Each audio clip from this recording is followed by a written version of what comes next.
Hi, I'm Marty Nemko. I did well in school and reaped some benefit, but I hated it.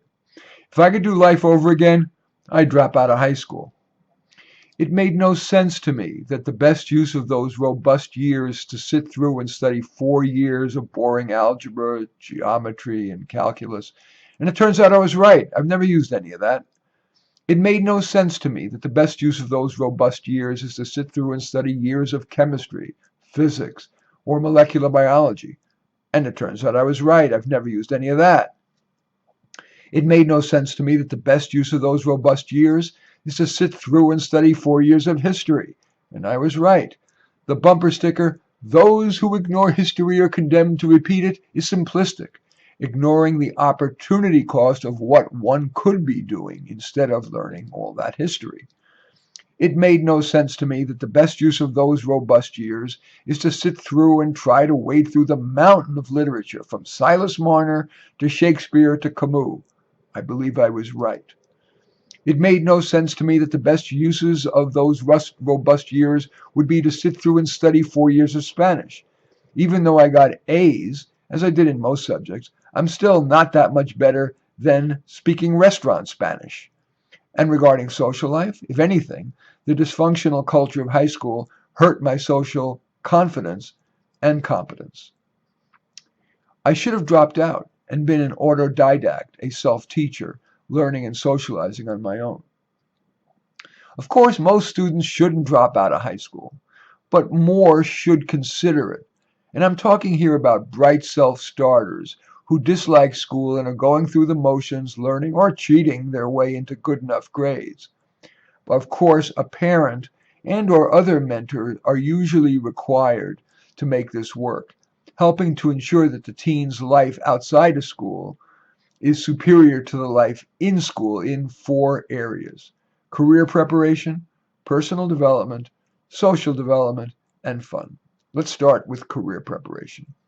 The teen should volunteer or get paid to work in a series of workplaces. Here's just one set of examples. A couple months at each of a bookstore, a parent's workplace, and at the elbow of a parent's friend who is a successful, ethical business owner. While a certain amount of scut work may be required of the teen, depending upon that kid's ability, the kid should be encouraged to ask questions, ask permission to sit in on important meetings, tactfully offer suggestions, and to try out harder things like make a proposal for streamlining a process in the business or developing an idea for getting new customers. The child should keep a journal to solidify knowledge and for use in obtaining future higher level jobs or if applying to college.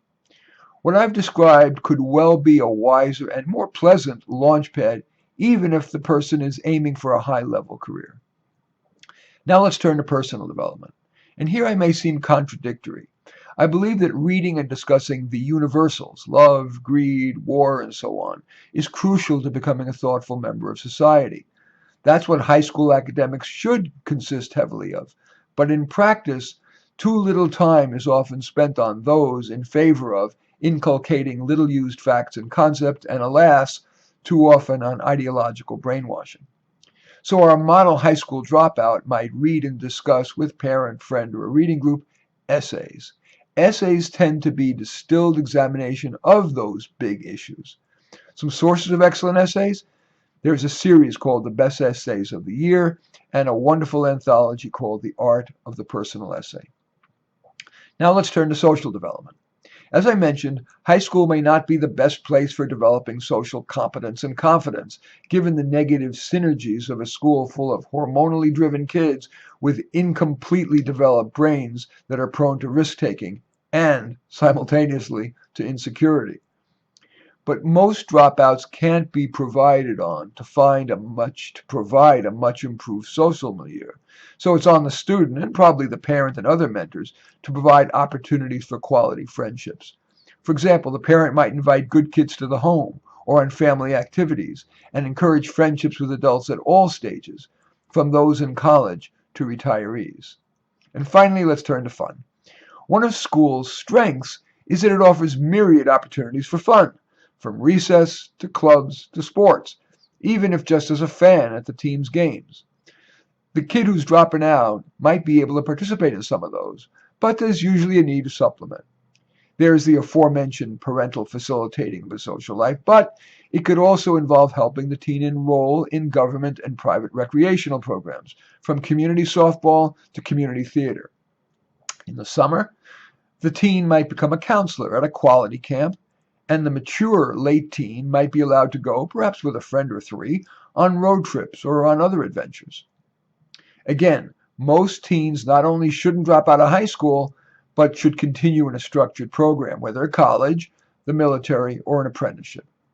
But these little talks and the associated blog at Psychology Today that I write often focuses on under-discussed options. And it's in that spirit that I am raising here the idea of dropping out of high school for consideration by you or by someone you care about. In any event, I do thank you for watching. Feel free to comment, thumbs up, thumbs down, subscribe, whatever. And yes, in any event, I do thank you for watching. I'm Marty Nemko.